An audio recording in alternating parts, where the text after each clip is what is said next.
The one way to coach your mind from depression is with gratitude. Every time I feel myself not starting to feel some kind of way, just take a paper and pencil out. Just start writing down everything you have to be grateful for. Whatever it is. Your health, you can walk, you can still see, you have a car, may not be the one you want. I have a place to live. I ate today. I see a way that I can eat tomorrow. I got a friend that I can call and share my troubles with. And just be real detailed with it. You would be stunned how long you'll be writing. Now, let me tell you what happens. Once gratitude erases all negativity, because there's no room now for negativity. It's not a magic trick. Joy and depression cannot reside in the same space. Those two things cannot exist at the same time. Also, what it does, it changes your focus from what you don't have to what you do have. Gratitude changes your perception. Your perception changes your existence. That's all you're trying to do. That's all you're trying to do. After you've done that, here's what I want you to do. Write a list after you make this list of everything you're grateful for. I want you to read this list every morning you wake up of everything you're grateful for. After you've thanked him for all this stuff, I want you to take another piece of paper. I want you to write on this piece of paper everything you want. Everything you want. Now what he gonna do is he gonna tie them two lists together.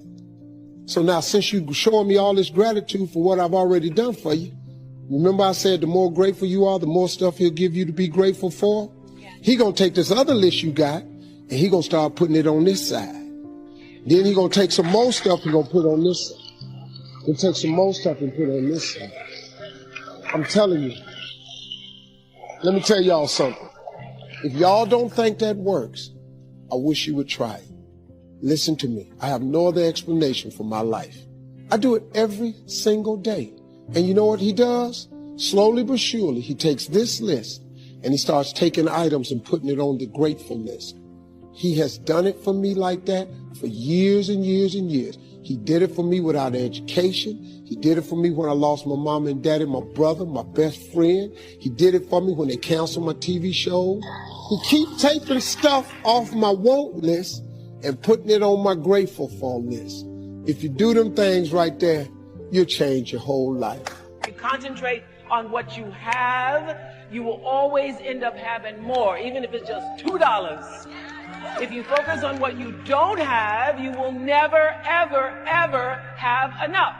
So 16 years ago, I started a gratitude journal, and I will have to say it was the single most important thing I believe I've ever done. So every day, for years now, I've written down 5 things to be grateful for.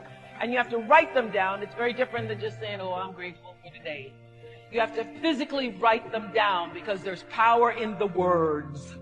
Even simple things like fresh flowers or somebody holding the door open for me. So when you wake up in the morning and you consciously look for things to be thankful for, what happens is if you go through the day thinking about the 5 things that you're going to do in the evening, you are more alive and receptive to the goodness that comes in your life. Because sometimes it is as simple as somebody holding the door. So when you allow yourself to feel gratitude in the present moment, in the now, what I promise you is that the spiritual dimension of your life begins to change. It opens up, it expands, and you just grow with it. That is the truth. If I ever spoke the truth in my life, if you want to change your state of being, start to be grateful. The more you're grateful for, the more God will give you to be grateful for. Instead of complaining about what's going on, man, I got to go to work today. Man, I got these kids. Remember when you wanted a job? Remember when you wanted a baby? You know what I learned? You can't cry about what's on your plate when your whole goal was to eat. The moment you start showing God more gratitude, he'll give you more stuff. What he do is, he's not going to keep giving you stuff if what you got you can't handle already. You kill more blessings by not being grateful. That's the number one blessing blocker, lack of gratitude. I had a really good friend of mine. I went to lunch and he said, I don't know who this guy is here. And he goes, let me ask you a question. Right now, what are you grateful for? And at the lunch, I said, nothing, brother. There's nothing good in my life right now. As I'm mouthing these words, two people walked in with an older man. Both of them clearly were fighting cancer somehow. Both walked by our table and gave me the warmest smile as a stranger. And he goes, that's pretty freaking pathetic. You can't find anything in your life to be grateful for right now? Because if you can find things to be grateful for in that space, man, is your life going to be rich when there really are external things to be grateful for. And what happens is there's this reticular activating system in our brains. All of a sudden, all these things start to come into my awareness that I'm grateful for. I started to see things to be grateful for. Choose to be happy in spite of life's challenges. Life changes every day. Sometimes things will be going your way. Sometimes it won't work so well. Sometimes you'll have your health, you're feeling good, and there's some things that can happen to you in life that can take all of that from you. Life always changed. But you can choose in the midst of all of this that's going on to be happy in spite of it. Viktor Frankl, he said the last of the human freedoms to choose one's attitude in any given set of circumstances, to choose one's own way. Douglas Matlock has a poem I love. He said, sure, this world is full of trouble. Lord, I've had enough and double reason for complaint. Rain and storm have come to fret me. Skies are often gray. But say, ain't it fine today? What's the use of always keeping thinking of the past? Each must have his tribulation, water with his wine. Trouble? I've had mine, but today is fine. It may rain again tomorrow. It may rain, but say, ain't it fine today? Ain't it fine today? Living in the moment, getting everything we can out of where we are in the moment where we are right now. The other thing is willingness to let people and things go, especially if they want to go. When they're no longer good for you, just let them go. Just to hold on tenaciously really doesn't make really good sense, all right? Next thing is face the truth about life and deal with it in order to have a fulfilling life, knowing that things are going to happen. Expect the unexpected. Everything that happens, use it for your upliftment. What can I get from this? How did I end up here? What's the blessing in this for me? And don't let it go until you get your blessing out of it, because there's a blessing there. There's something for you in everything that happens to you for you to learn from that experience. Analyze it, dissect it, take it apart, and then get what you need from that and move on. Here's something I encourage you to do. Whatever you do, do it in a consciousness of love, in spite of the circumstances. Emmett Fox said, love is absolutely invincible. No disease that enough love will not heal. No door that enough love will not open. No wall that enough love will not throw down. It makes no difference how deeply seated may be the trouble, how great the mistake, a sufficient realization of love will dissolve it all. And he ends it in a scripture that says, God is love, and he that dwelleth in love dwelleth in God. Whatever work you have to do it lovingly. Just decide to be more loving, more giving, more caring, more sensitive than you've ever been before. But what if you don't get it back? But don't count on it. Don't let someone else determine who you're going to be. Do it because that's who you are. Do it because it gives your life a sense of fulfillment and self-respect. Anybody can hate. Anybody can do that. Anybody can hold a grudge. But the real challenge about growth and moving into your greatness is about being who you are. I say, as you look at life, as you go toward your goals and your dreams, spring forth with a mighty faith to start the business that ought to be started by you, to make the difference in our society that ought to be made by you. How is it that I can make the contribution that I showed up to give? And one last step, I think, in the area of self-fulfillment, you must live in a spirit of gratitude. There's so many things, ladies and gentlemen, that we take for granted. There are a lot of things that we need to be thankful for. There are big things, there are little things. I'm thankful for my children. I'm thankful for the life that I live and for the people who have enriched my life. You can't wait till you receive the promise. You have to thank God that the answer is on the way. Don't talk about how you feel. Say, thank you that I'm healthy. Thank you with long life you're satisfying me. In your finances, maybe you're struggling. All through the day, thank you that whatever I touch prospers and succeeds. Thank you that your favor surrounds me like a shield. When you thank God in advance for the answer, that's what keeps you encouraged. You're not going to stay determined if you're talking about how bad it is. God, you said you wanted me to be blessed, but my business is so slow. No, switch over into praise. Business may be slow, but Lord, I want to thank you that you prosper me even in a desert. Praise makes you strong. Praise keeps you moving forward. I'll thank God after business picks up, after I see the solution. So if you don't learn this principle to thank God in advance, you won't have the strength you need to wait for the promise. So, hopefully you'll find some inspiration here today. All right? To get the most out of today, a couple more notes. Number one, be thankful. It's a good way to capture the most of a day like this. Be thankful for what you already have.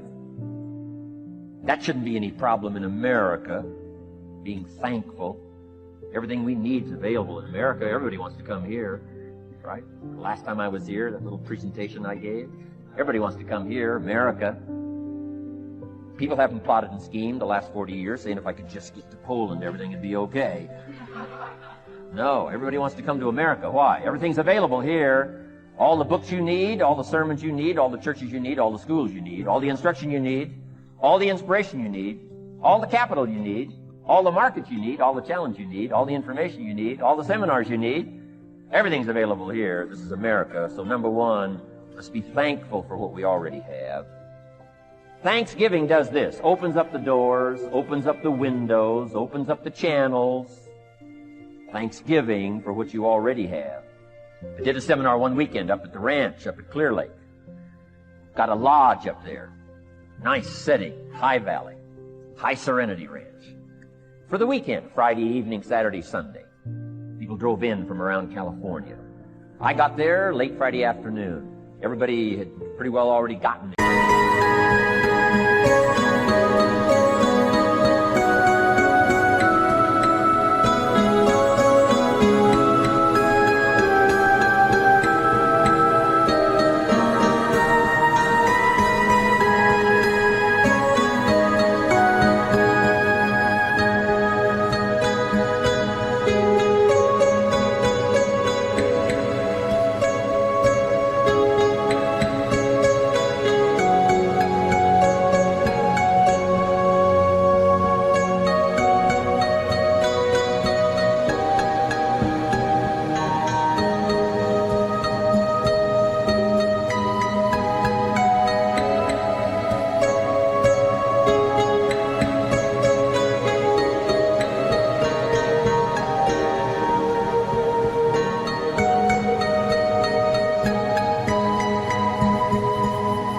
Couldn't believe the parking lot.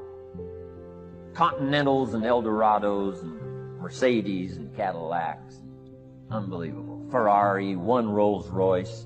Unbelievable. I walked in, Good-looking crowd about like this, sitting there ready for the weekend seminar. My opening remarks were, ladies and gentlemen, I think the rest of the world would find it strange that we have all come here this weekend to try to figure out how to do better. I think the rest of the world would say, I don't understand. Guy in his Rolls Royce saying, I got to get to the seminar, find out how to get another one of these Rolls Royce.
Unbelievable.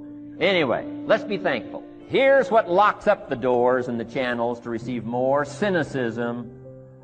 That locks you away. That prevents you from learning more. Being a cynic about the past and the future, a cynic about the marketplace, cynical about the people, cynical about the institutions, cynical about the setup, cynical about yourself, cynical about your chances. See, that locks away all the chance for stuff to flow your way. So, good advice, I think, today. Start off, be thankful. Here's number 2, listen well. That's going to be a challenge today. I understand that. It seems like most of, our life is still going on outside these 4 walls, right? Most of our life seems like it's out, continuing out there. Family and business and associates, and market and economy and whatever else is happening in the midst of your life. And to sort of, pull your attention from what's going on out there and put it in here for just a few hours, I know is a challenge. But do the best you can. Listen well.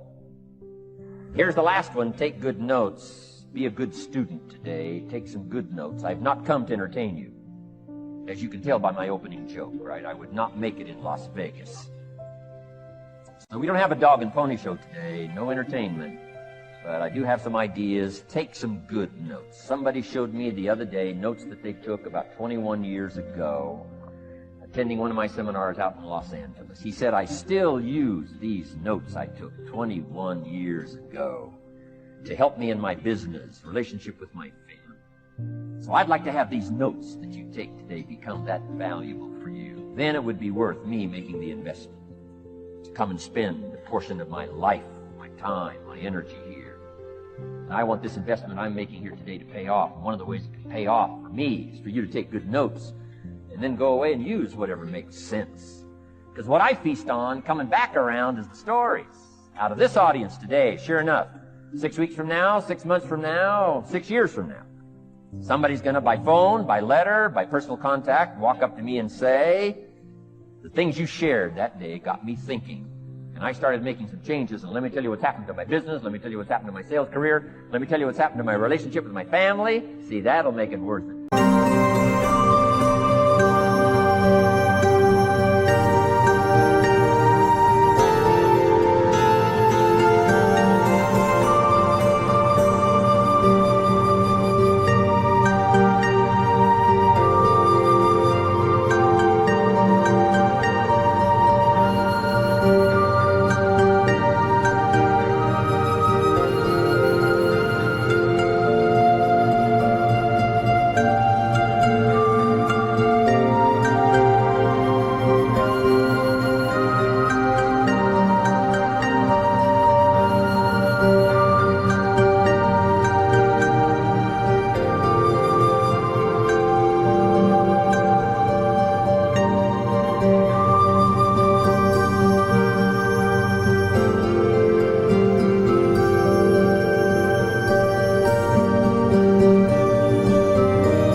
return, something you can't buy with money. Somebody says, thank you for touching my life and taking the time to make the investment. And that's what I'm all about. So if you'll become a good student today. And here's the last note. Don't be a follower, be a student. You'll be happy to know today we haven't come seeking disciples. We've got no movement for you to join. I'm just here to share some of my experiences, good ideas best I can. But I think that's good advice. Don't be a follower, be a student, right? Take advice but not orders. Take information, but don't let somebody, order your life. Make sure what you do is the product of your own conclusion. Excellent note to make. Make sure what you do is the product of your own conclusion. Not to do what someone else says. Take what someone else says, process it, think about it, ponder it. If it makes you wonder, if it makes you think, then it's valuable. Then when you go take action, make sure that the action is not what somebody told you to do. Make sure the action is the product of your own conclusion.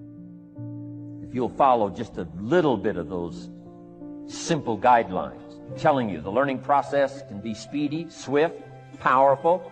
Your learning curve can go up, and then applying it to your business, your life, your family, conversations, equities of all kinds. You'll find some progress like I did that first 5 years when I met a teacher willing to share with me.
Turned my life around.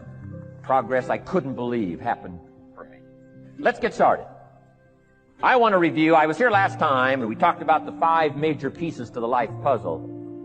And I just want to review those because it lays such a good foundation for all the rest that I want to share with you today. We got a lot of subjects to cover, so we're going to go rather swiftly, okay? Put on your mental track shoes here and run with me today, because I'm going to deal mostly in concepts. Expect you to, fill in a lot of the details, because I've got a lot to share. I want to get through it all. But let's lay this foundation again of the 5 major pieces. Happens to be the title of my latest book. But I think it is so valuable in laying a foundation. It's some of the things I learned between ages 25 and 30. The teacher who taught me so well. He dealt in these fundamentals, we call these. Fundamentals. We call these basics. Basics for sports, fundamentals for sports, fundamentals for your business, fundamentals for the way you deal with your family, a few simple things, a few basic things that if you practice every day can make all the difference in the world, how it works out. I boiled it down to 5 major pieces to the life puzzle. Let's just review those. Number 1 is philosophy. Philosophy, as I taught the last time I was here, philosophy, in my personal opinion, is the major determining factor in how your life works out. Philosophy, the major determining factor in how your life works out. Philosophy. To form our philosophy, you got to think. You got to use your mind. You got to process ideas. And this whole process over a lifetime, starting way back here when we were children, schools that we've attended, our parents, our experiences, all this stuff that we've processed by the thinking process helps to develop our philosophy. And in my opinion, each person's personal philosophy is the major factor in how your life works.